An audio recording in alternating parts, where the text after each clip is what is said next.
Pense comigo, ter referências, eu acho que a maioria das pessoas tem. Agora, a qualidade das referências pode também falar alguma coisa sobre a pessoa. As pessoas que nós admiramos têm uma certa influência em nós, porque de alguma maneira, por nós admirarmos aquelas atitudes, significa que talvez nós tenhamos desejo em ter. É por isso que nós admiramos e temos essas pessoas como referências, porque existe uma qualidade nelas que as eleva a ponto de nós observá-las como ideais ou exemplares para nós. Com esse pensamento é que eu tive a ideia de, em forma de conversa, trazer aqui uns 4 hábitos para poder adquirir o mais rápido possível. Rápido possível porque eles formam as bases daquilo que nós somos. Tem muito a ver com a maneira como lidamos com as coisas, a maneira como vemos as coisas, a maneira em que nós respeitamos a nós mesmos. Fazendo a referência de que nestes 4 hábitos, nós temos que buscar ser uma pessoa admirável.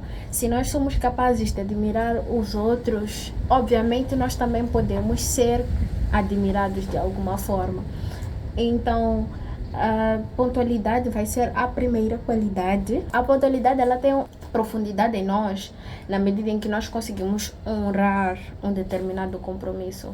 Esse compromisso pode ser da escola, faculdade, trabalho ou N compromissos que nós podemos ter de combinar algo com alguém e essa pessoa chega a tempo ou chega muito antes da hora marcada, mostra que aquela pessoa leva a sério. E não só que leva a sério e que respeita a outra pessoa, mas porque essa pessoa se respeita, porque ela está a honrar algo que ele colocou a sua palavra lá.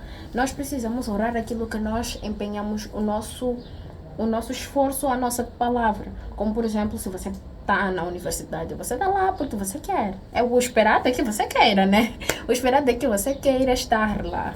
Então, o esperado é que tu, ao menos, cumpras com o teu dever como estudante de chegar a tempo. Por exemplo, você pode até ser um bom profissional, mas com problemas de atraso, isso pode afetar muito, mas muito, na maneira em que você pode ser visto.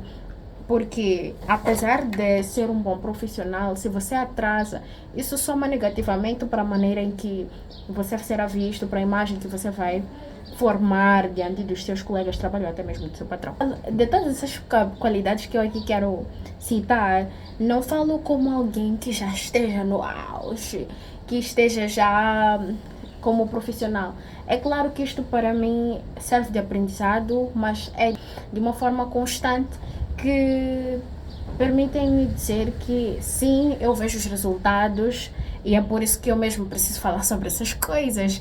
E não interessa, você não deve se preocupar com essas qualidades muito mais tarde. O ideal é que você procure fundamentar-se, formar-se, tendo em conta essas qualidades, porque elas vão ser muito mais fluidas para si depois de algum tempo.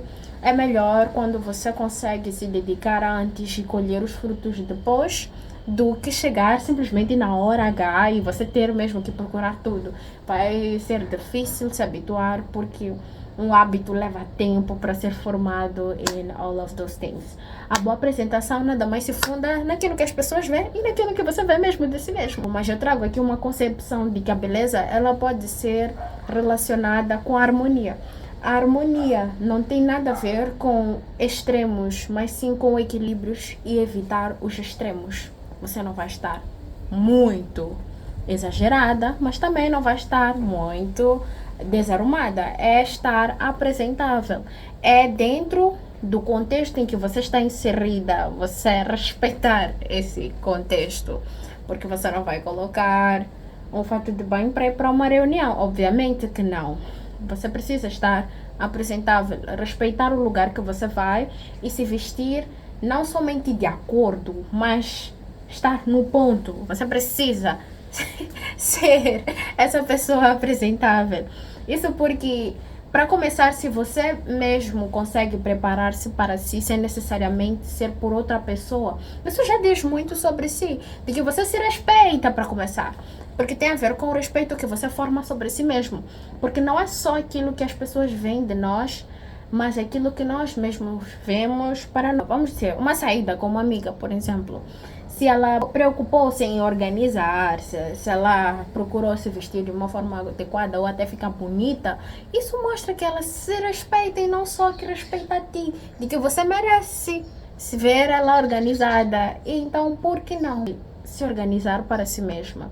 E não querer depender simplesmente da prerrogativa de que a outra pessoa tenha de te ver bonita. Por que você tem que ser bonita somente quando as outras pessoas têm de ver? Você pode sim estar bonita mesmo se, nem mesmo que seja para, por exemplo, ter um date consigo mesma, nem que seja para estar minimamente organizada já dentro de casa, porque as pessoas que estão na tua família, as pessoas que estão na tua casa, tua mãe, teus irmãos, teus tios, teus avós, eles merecem receber uma parte boa de ti. Procure dar, né? Porque a questão da beleza também tem a ver com o servir, tem a ver com servir. Você está a oferecer o melhor de si, o melhor da sua imagem para a sua família, porque eles merecem ver aquilo, merecem ver a melhor parte de si. Não somente as pessoas de fora, começando mesmo de casa, as pessoas que estão na nossa casa precisam, né? Ver um pouco de beleza, né? Da harmonia da nossa parte e tudo mais. Mas estas questões relacionadas à apresentação podem também ter muitos efeitos positivos no trabalho, espelhar-se em pessoas que de facto dedicam-se na boa aparência em trabalho, mesmo seja por sair com friends, não tem problema, porque a vantagem é sempre sua. Você mostra para as pessoas que você se respeita e que de fato você valorizou aquele compromisso através da sua aparência. E o terceiro, que é muito sensível para mim, mas muito importante, que eu admiro bastante, a disciplina. E se temos responsabilidades, nós vamos evitar procrastinar, vamos evitar deixar mesmo ou negligenciar estas responsabilidades que nós temos por conta mesmo da disciplina. Se tu tens a responsabilidade de ser um estudante, se tu és um estudante, tu tens a responsabilidade de obter a classificação necessária de um estudante. Tu tens a responsabilidade de preparar a aula para o dia seguinte, tens a responsabilidade de ser exemplar ou não, ser medíocre ou não, é a tua responsabilidade, mas o que vai ditar a qualidade de estudante ou de qualquer que seja a pessoa é a disciplina. A disciplina precisa ser presente na nossa vida, onde nós não dependemos mais dos nossos sentimentos para realizar uma determinada tarefa ou para cumprir com um determinado papel que nós temos. Mas o bem precioso do homem é ser diligente. A diligência parece ser uma forma de maturidade, posso assim dizer. Você tem uma certa maturidade porque você percebe que nos dias em que você se encontra mal disposto ou mal disposta, você precisa levantar, você precisa sair mesmo assim, precisa estudar mesmo assim, sem vontade, não sei o quê. E à medida em que você se acostuma com isso, você forma uma pessoa fundada, muito bem fundada, enraizada em bons hábitos. E o último vai ser o inconformismo. Esse foi inspirado em Romanos 12:2, que fala sobre a inconformidade que o crente deve ter com o mundo. Há hábitos que você não deve ter, formas de se expressar, de se apresentar que você não deve ter. Isto mesmo porque você quer ter o melhor, né? Lá no fim vai falar sobre para que saibais qual seja a boa, perfeita e agradável vontade de Deus. Nós encontramos muitas coisas boas em não nos conformar com aquilo que já nos é apresentado na mesa.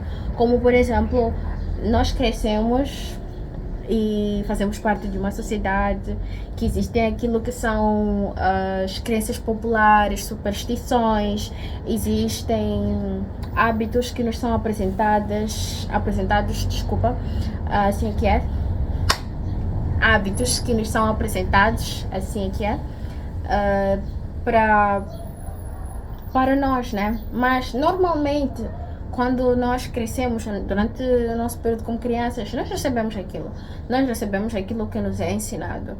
Mas chega uma fase em que você tem que se questionar. Se você não se questiona, você tem que ter alguma coisa, tem que ter algum problema aí, tem que ter algum problema.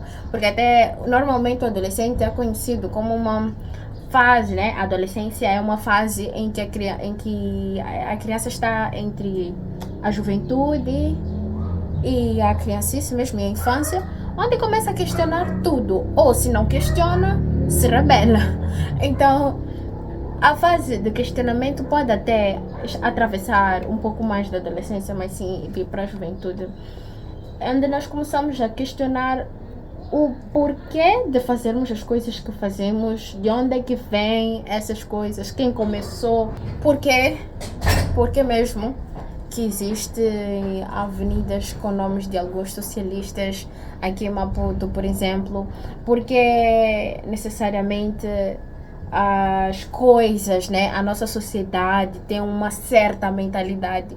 Isso é uma questão, né? É um conjunto de questões que estão para fora, mas temos que ter questões para dentro, voltadas para nós. Eu acredito que essas até são as primeiras, né? Que vão surgir.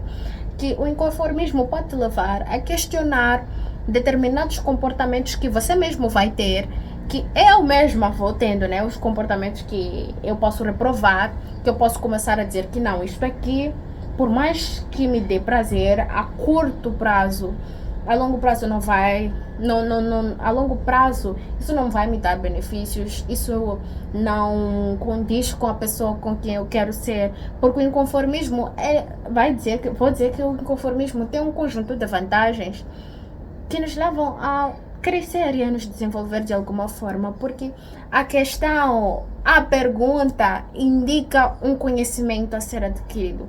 Qualquer pergunta nos direciona à necessidade de um conhecimento.